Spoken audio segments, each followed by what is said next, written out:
Viral detik-detik video kecelakaan maut mobil Honda City yang menabrak dua orang warga di pinggir Jalan Raya Cigelis, Kabupaten Pandeglang, Banten dengan kecepatan tinggi.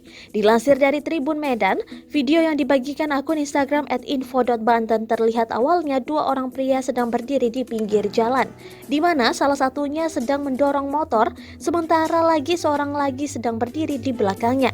Tiba-tiba seketika dari arah belakang, mobil hitam dengan kecepatan tinggi menyeruduk kedua orang tersebut hingga terseret nyaris sekitar 5 meter. Terlihat korban yang selamat dari serudukan tersebut langsung berlari melihat kondisi korban lainnya.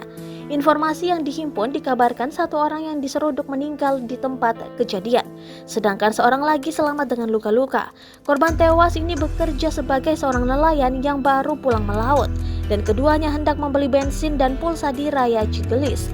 Saksi mata Saria mengatakan korbannya ada dua, satu orang tewas karena ditabrak mobil yang sedang melaju kencang, satu lagi selamat. Pengunggah video menyematkan caption terekam CCTV dua pria di Pandeglang diseruduk mobil, satu tewas.